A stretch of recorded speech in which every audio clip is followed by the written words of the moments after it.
Greeting. It is another beautiful fall day in the month of November, and I am here to present to you Bronny James, Wemby, the NBA struggles, and the successes, if you will, of the NFL with the one and only commander in charge, Jaylen Daniel, as well as the successes and or failures, if you will, of the number one draft pick, Chicago Bears, Caleb Williams, and how Michael P. performed with the Falcons. You know, we call them the quarter blacks, and it's not to be disrespectful and or condescending. But when you look at the direction of the NFL with the use of the number of quarterbacks who are black, African American, or identify as black biracial, you have been able to clearly see the improvement, not just in terms of viewership, but in terms of merchandise being sold, gate sales, sponsorship, branding, advertising, and more compelling, the interest in the sport itself. For decades, black athletes have fought diligently in an effort to be able to showcase their skills as quarterbacks. This was critically important because quarterbacks were considered the thinkers of the team, the leaders of the squad, the individuals who were responsible for not simply winning the game, but actually being able to call the game. And for decades, those individuals were white and they were very successful in what they did. But it didn't mean that black athletes were not capable of doing the same. More often than not, they were relegated to wide receiver, cornerbacks, safety, etc., but not being able to have the ability to call the game. A few years ago, when CJ Stroud, who plays for We Are Texan, was given a low IQ in terms of what they thought his ability would be as a quarterback. And today we know that CJ Stroud is by far one of the best quarterbacks in the NFL and by far will definitely be listed as a legend, an NFL Hall of Famer, and we will always remember his name. To that end, that brings us to the state of the black quarterblacks and how well they have played the game. We look to the most recent class of 2024, Caleb Williams. We look at Daniels, Jayden, and Michael, and we ask ourselves, how did they actually pan out so far this season? And depending upon who your top fives are, you will find that only one of them are in the top five.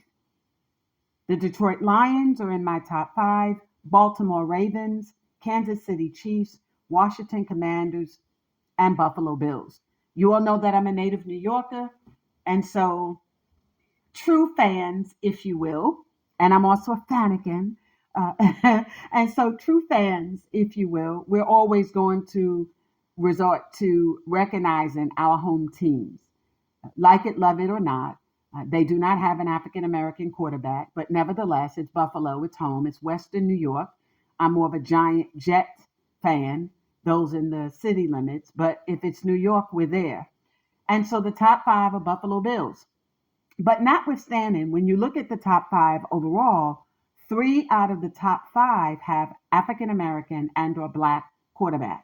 Baltimore Ravens with Lamar, Kansas City Chiefs with Patrick, and of course, Jayden Daniels. Jayden has clearly proven that he is a leader, he is a thinker, he is motivated, he is smart both on and off the field. I recently did an article about him as Commander in Chief and Commander in Charge. Commander and Chief were the two teams that I see going into the Super Bowl. That's just what I say. And then Commander in Charge was as to his ability, notwithstanding the rib injury that he sustained that kept him on a week to week review, but just his overall ability to run the ball. He plays as a quarterback the way Allen Iverson played his first year in the NBA. These two individuals are not afraid of anything. Jayden plays as though he's been playing in the NFL for decades. He knows the game. He knows how to run the ball. He knows how to perform offensively and defensively. He is calm, cool, collective, but more importantly, he is coachable. Most individuals with his gifts and hard work, talent, and dedication to the game and the sport as a whole, both personally and professionally, are generally said to be head cases. He's not. He is definitely an individual who is calm, cool, collective, and coachable. So, what does that look like for him this year? I see him as getting Rookie of the Year, Player of the Year. I see the franchise as a whole attaining Coach of the Year, and I equally see them qualifying for, on a franchise level at least, something where the executives are recognized as well. And to that end, whether he gets to the Super Bowl or not, whether they win the Super Bowl or not, we will now know and will always know who Jayden Daniels is. And it's interesting. I remember when they were the Washington Redskins, and as a result of the quote unquote woke culture and being politically correct, the Washington Redskins took it upon themselves to change their name to respect the Native Americans as a group. But let me pause there and say this, that that can be looked at as a glass half full or half empty. When you think of Florida Seminoles, when you think of the Atlanta Braves, when you think of the Washington Redskins, you can also think of them through terms of giving and paying homage to Native Americans. But they didn't see it through that lens. And as a proud member of the African American community and race, I don't want to relegate and or determine and or presume what the Native community was speaking or felt in that moment when they think about the names that these teams were given, particularly as it relates to connecting with their community. But to say the Washington Redskins recognizing Native American culture to me would have been great. They did not see it that way. And so, after much thought and consideration and supplication, the franchise decided it was in their best interest to change the name, and they changed it to the Commanders. That being said, I think what could have and should have happened is that they said if you're going to use the name, use it in a way to promote our history, create a museum, have something there at the stadium that paid homage to Native Americans. I think putting it on a broader scale would have been a better way to do it than the way they did, just simply changing the name. It doesn't change the history of a group of people who suffered in this country and have lost name, culture, identity, etc. But nevertheless, the NFL, Washington Redskins, respected that and they changed the name. But then fast forward to the Kansas City Chiefs, right? Okay, you see where I'm going? They didn't change anything. They kept theirs exactly the way it is. And that's what they chose to do.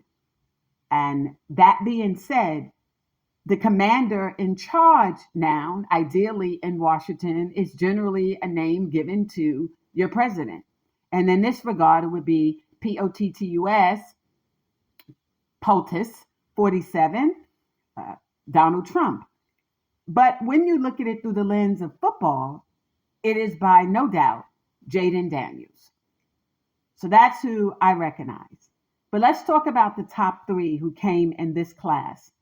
We're not seeing Caleb do anything. Caleb did not have one of the successful years that most people thought he would have had with the Chicago Bears. That being said, neither has Michael. And to know that Michael had to play behind Cousins and to know that they had negotiated this huge contract for Cousins and then pick up the lights of Michael, a top seed quarterback. And when I did my NFL mock draft, I ranked him. I thought he was going to go number 2. He did not. Nevertheless, I had Jayden at number 2. I thought he would go number 3. He did not. And then I had someone else at number 3, our boy out of Go Blue at Michigan, McCarthy.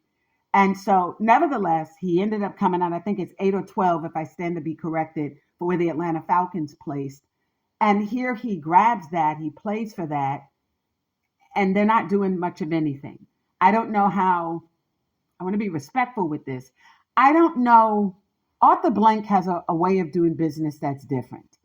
We saw that a lot when we saw how he handled Michael Vick.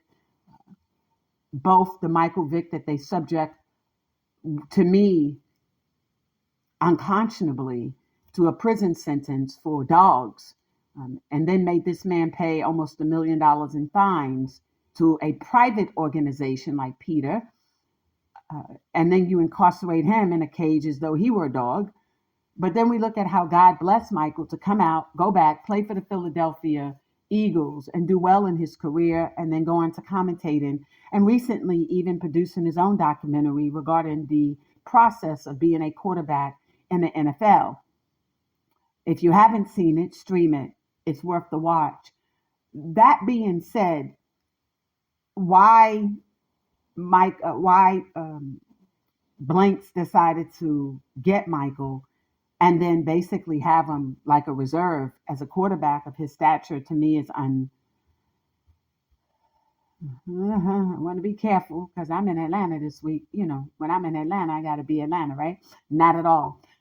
It's unconscionable. I don't understand that move, but I do know that by all intents and purposes, Blanks is a businessman. And so I'm going to just see how this plays itself out. But that he got Cousins and then pulled Michael, I don't understand how that works out. And I think, particularly when I look at it through the lens of him being an African American quarterback, he should have been on the team where he was going to be starting the entire season. And that's that. That being said, let us recognize that he may have done better if they were going to have him go on the team to play backup. He could have been there with Bryce. You know, they could have sent him to Charlotte for that matter. And he could have played backup with Bryce Young, and the two of them would have been phenomenal together. But I think I see what Arthur Blanks is attempting to do for Atlanta, and we'll just see what happens with that. But when I look at the top three that came out this year, first round, first picks, first, second, third through eighth or 12th, if you will, the number one person of that group is Jayden Daniels. Caleb did not perform the way I knew he would not perform. The minute I saw him with Cam Newton and he had black nail polish, I knew where we were going with that. The minute I saw he flipped the script and came out with a snow bunny and not the young lady he had been through high school and college with, I knew that was going to be a different person. And the feminization of the and emasculating black male quarterbacks was a problem. And I took issue with that then, and I could take issue with it now. There has been too much of a fight to get black men to be presented as men in a football game, in a sport that's a man's sport. Football is a man's sport, hands down. US soccer, UK football. We're not speaking UK football. We're not talking soccer. We're speaking football. US football is a men's sport. And, you know, when I saw him with this flaming outfit and this black fingernail polish with a snow bunny talking all of this trash, I said to myself then, he's not going to end up doing anything, and he hasn't. And the fact that they were literally allowing him to come out the gate and present himself as though he was Dennis Rodman with a dress and a gown, I said he has to have a snow bunny. And sure enough, there was one who popped up out of nowhere, because that's not who Caleb was when he was dating the other young lady. Nevertheless, I knew in that moment there needed to be conversation from the other quarterbacks to the likes of a Caleb to remind him, you will not feminize this sport. You will not demonize this sport. You will not weaponize or politicize your position as a quarterback to do anything other than represent QuarterbLacks.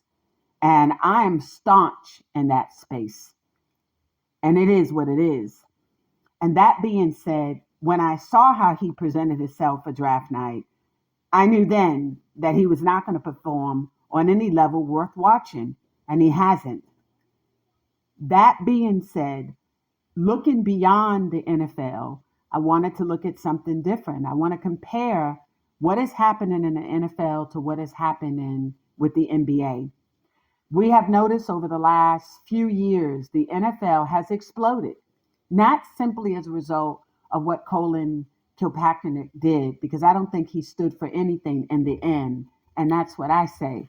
I know what he's not doing in his capacity as being on the board for media and publishing. I know what he's not speaking out against, and that's Black women being victims of sexual harassment.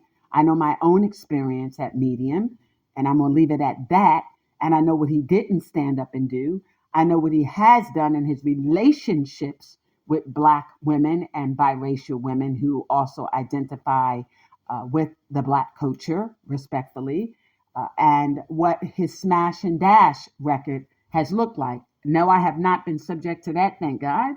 And yes, I told those executives that Medium, hell nah, I don't go out like that. Thank you. That being said, I'll take all the L's along the way because that's how I play. Okay. And I'm going to stay that way. Trust that.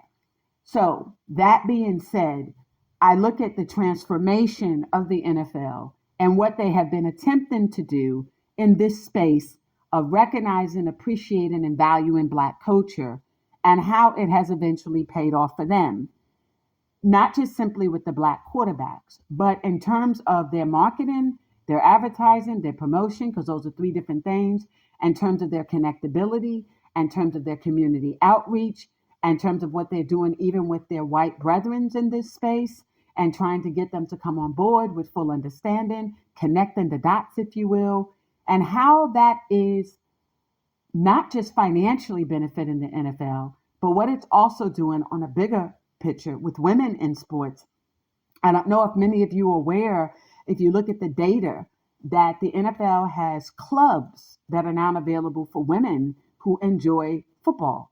And I think over the last, because we've benefited in part of Fannikins, and so over the last few years, these clubs allow for women who are interested in the sport. I'm not talking about women trying to hook up with NFL players. That's their private business, that's their personal lives. I'm speaking about those who are a unique brand, Fannikins, as I state, and that's what we call ourselves. We're Fannikins. We're a unique brand of women sports fans. I do not put us on social media. What we do is what we do. But in the space of what we do, and a host of other women who do their own thing, you have access to clubhouses. You have access to groups. You have access to learning the game in terms of how it's played, the scoring, the players, respecting and valuing the game as a whole, as a sport. And the NFL is doing a lot in that space, and different clubhouses are equally doing the same. And this is really opening the door and serving as a gateway for Black women who are interested in sports too. We do more than simply birth Black men and man child for you to be able to monopolize and use on the field. And so the NFL is recognizing that. And this is why Super Bowl weekend is so great on so many levels. We can't wait to look forward to Super Bowl 2025 in New Orleans. But this is a great opportunity for women in sports and families, and it's catering to families. This is what used to be the face and the face card of the NBA. And that's no longer what's happening in the NBA. When we look at post Commissioner David Stern, and we look at post Allen Iverson, and you might say, why are you always bringing up AI? Follow where I'm going with this. The NBA literally almost assured itself there will never, ever be another Allen Iverson, a poor, Black, ghetto child born to a single Black mother and a criminal father whom the child itself went to prison. They almost assured themselves there would never be another AI. You simply look at the last few drafts. The draft of 1986 was Brad Daugherty, but look at the drafts, the first round picks in the 1980s. I say no more. By 1996, you had Allen Iverson. By 2006, they got a white gentleman, first round, first pick, a foreigner, European. 2016, Ben Simmons. By 2023, Wemby, and 2024, is it Zachary or Zachary from France? And Alex Starr and the like? It should have gone to Stephon Castle. But they have a roster like Matas Buzz and the whole crew. Like you can't even pronounce half these people first or last names. And then you look at the viewership of the NBA as a result of that. The acronym NBA is no longer National Basketball Association. I call the NBA, and it is an acronym that is going to show up in the Ron Ball, the Allen Iverson Way documentary. I want you to subscribe to the YouTube channel so you can see the first promo trailer. A second is going to drop shortly. It is Field to Rim Podcast on YouTube. Check out that, plus it's in the bio, link and description, but check it out. But one of the episodes, it's a 10-part episode, is NBA, Nepotism, Biracial Alternatives. That's what the NBA is now. It's about nepotism. It's about you have to be a son or a father figure or someone who knows someone, bloodline, or biracial. There is a wave of an attempt to whiten the NBA. We also see it in the numbers. There has been a 17% decline this year in African American athletes in the NBA. Those numbers last year was 15%. We are headed eventually in the same direction as the Major League Baseball, which their numbers are equivalent to what it was in 1955. Commissioner Adam Silver was the deputy commissioner under David Stern, who I knew personally. And I say that through a professional lens. Okay? Shiva, he's no longer with us. That being said, I get it that every commissioner wants to do something to create their own legacy. But the legacy thus far to date of Commissioner Adam Silver is the lowest viewership in NBA history. And how did that happen? Look at who the players are. We don't know these players. We don't even know how to pronounce their name. The most recent draft, you didn't even know who these players are, other than the likes of Stephon Castle and Dillinger. And I think there's maybe one or two others. We didn't know who these boys were. Why? They're coming from France. They're coming from different parts of Africa. We don't know who they are. So the attempt to do what the major leagues were doing, which is lower the salaries, bring these individuals in from the Dominican Republic and Panama, and then be able to assert that they're quote unquote Black or Afro-Latina, but they don't have to identify with African American culture. And more importantly and more compelling, we don't have to pay them the money either. And we diversify the sport. I commend someone who wants to do what we call global. I get it. You have a global vision. But to perfect a global vision, you have to think local. Before you can think global, you have to master the game of local. It's very simple. You're not doing that. So when you look to simply say, we have a problem with viewership, of course you're going to have a problem with viewership. Look at Bronny. We took Bronny out of Trojan territory. And I said this on February 5th, 2024, under Lisa Hampton _ under my ex. I made it known well before Sham and everybody else, and Wojo announced it. I was the first, and I put it in writing. February 5th, I said, he's going into the transfer portal, and he's going to enter the draft. 2 months later, to the date on April 5th, Sham and Wojo announced it. Where you think they got it from? Where Wojo was getting a lot of his stuff from. I love you, Wojo. I know you're now in a college level, but, I get it. And I constantly kept saying, you guys are coming on my platform. At least give me credit. You don't want to do that. None of you did. No problem. And Sham, he'll just come and take from my platform and don't give any credit. At least Wojo will come and through the DM or something and say, thank you. Okay? Or my friends at Athletic, the Bronny gang. Okay? So I said that. I also came back, Palinka, and I said that he's going to go second round, number 55. And he did. Okay, thank you. Just go to my timeline. You'll see it. That being said, there was a lot put into Bronny with hopes that the Bronny James Jr. and the Wembys, etc., would be able to be the changing factors of the NBA, as they thought Stephon Curry was going to be. Now, Steph won 4 chips. You can't take his excellence away. You can't. We're going to give him that. But as a native New Yorker, I don't care how many chips he won. You never saw us walk around New York with Golden State Warrior apparel. It wasn't going to happen. He was not identifiable. He just wasn't. He was not relatable or identifiable. Black youth could not relate to him. They just couldn't. They could not. And it's interesting, for those of us who are D9s in sororities or fraternities, their colors are purple and gold, right? Royal blues and gold. Lakers, purple and gold. But the royal blues and the gold are fraternal colors and sorority colors too. They weren't even rocking them. I'm just saying, right?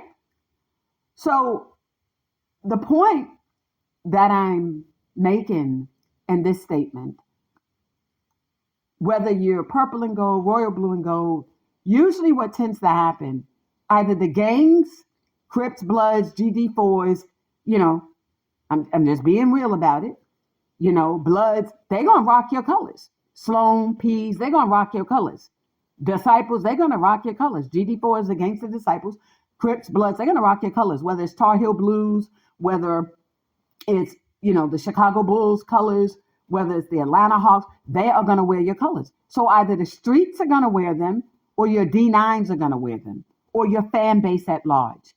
They weren't wearing their colors. It's the same thing with the Kansas City Chiefs. Patrick Mahomes has won 5, but you don't see the kids, whether it's D9s or sororities, wearing the Kansas Chief colors, or even the Captains. You don't see that. Why? These are certain people that, although they're winning, they're not relatable. So what is it about them that's not relatable? Is it that Patrick Mahomes is biracial? He's NFL? Is it that when they see Steph Curry, they see someone who they perceive to be biracial, although both his parents identify as African American? His mother's in a relationship with a white man, but she's African American. So what do they see when they see Curry? That cities like Atlanta, Chicago, New York City, Miami, you didn't see those kids in major corridors rocking Golden State Warrior attire, merch. Why? No matter how many times Allen Iverson and them lost, Allen Iverson is the litmus test for what the NBA needs to look at. No matter how many times they lost, they're going to wear AI. They were going to wear AI's jerseys. They were going to wear AI sneakers, Reeboks, even the likes of a Jay-Z back then. New York wasn't rocking no Reeboks, but when AI started wearing them, we weren't wearing them when Sean Kemp, Dominique Wilkins, and he was a human highlight. The dunker, right? He couldn't get people across the country to wear Reebok. And Shaquille definitely couldn't do it. He could talk all of that he didn't want to do it because of price points and all of that. That just was not the answer. The answer was the answer. And that's it. No more questions.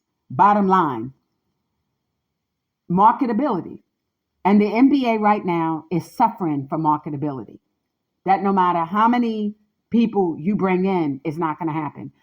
It's the same way they went and they ordered from Dick's, Fanatics, and Dick's ordered thousands of Caitlin Clark jerseys.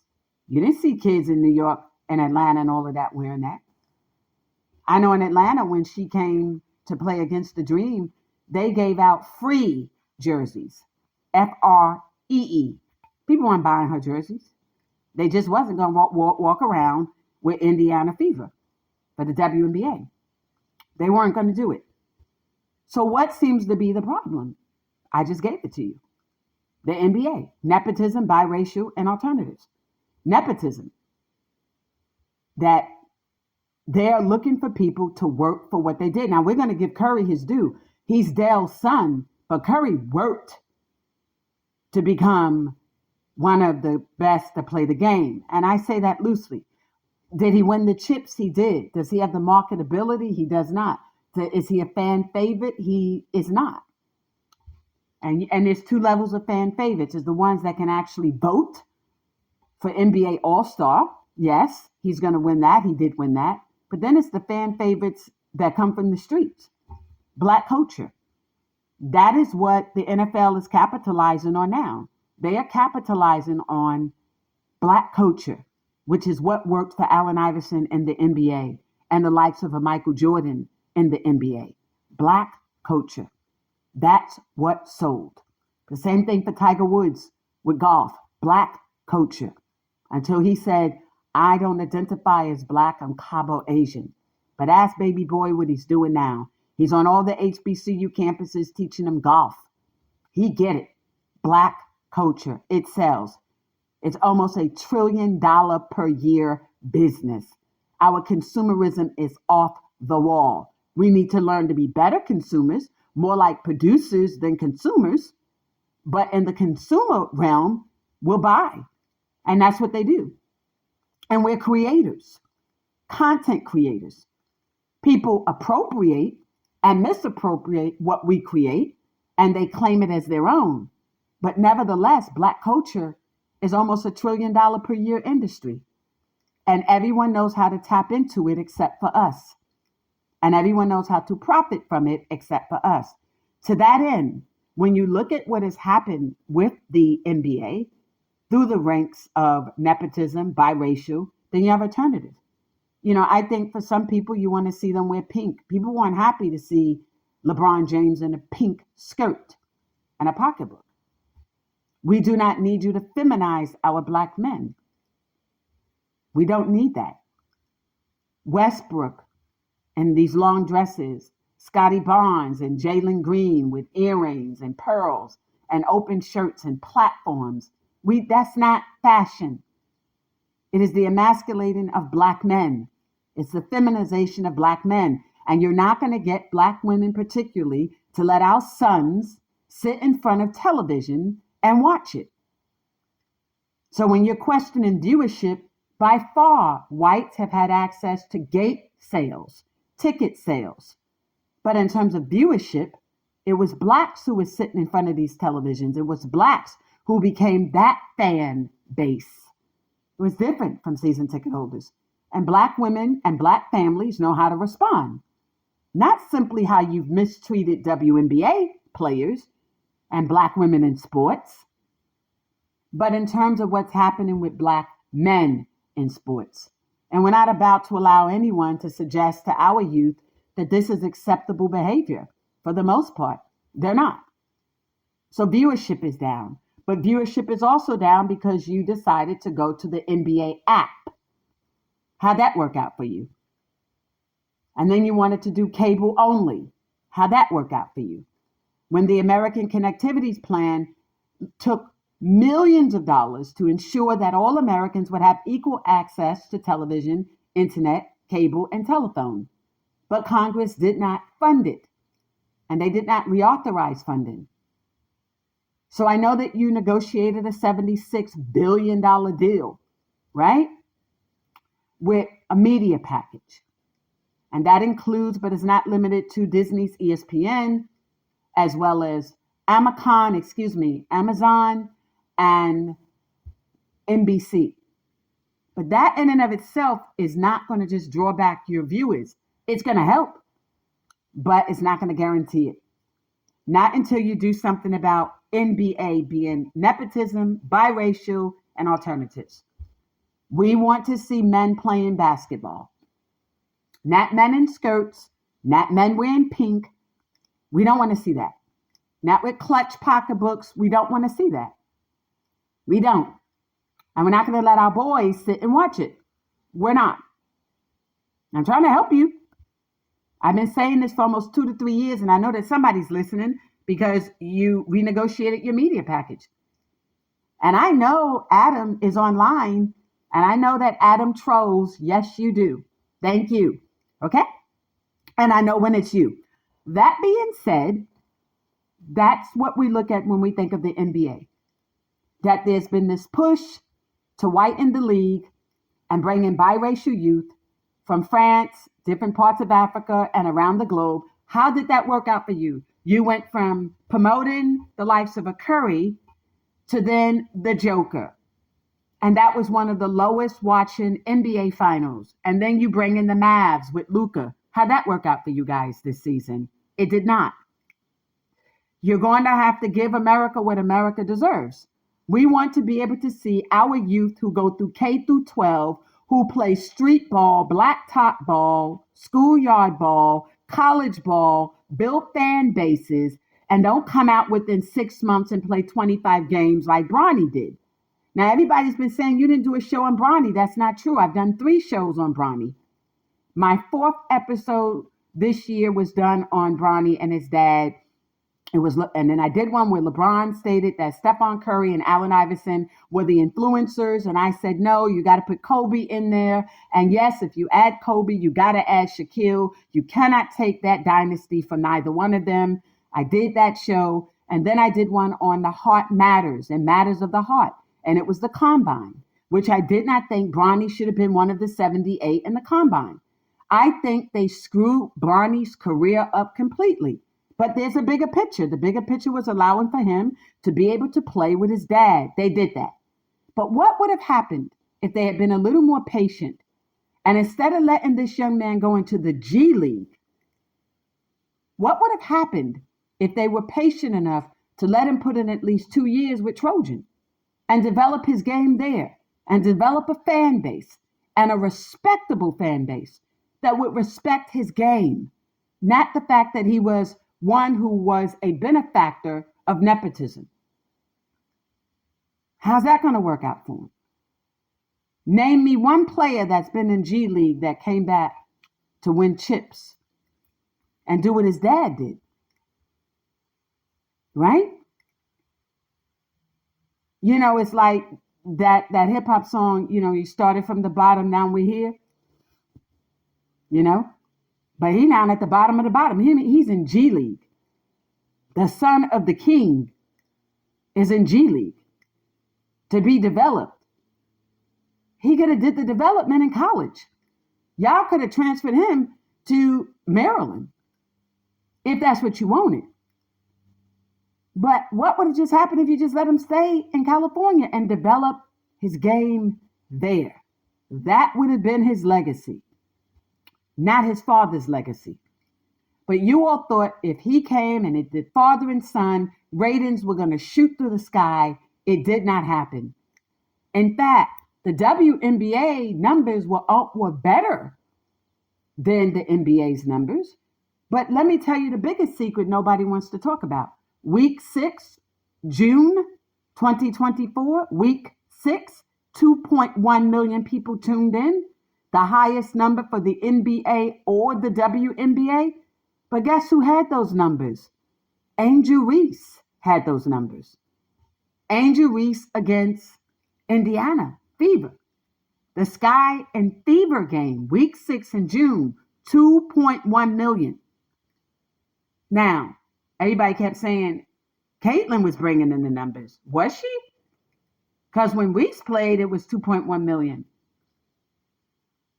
Those numbers were never high again. Not like that. Never came close to the 2 million mark. I'm just saying.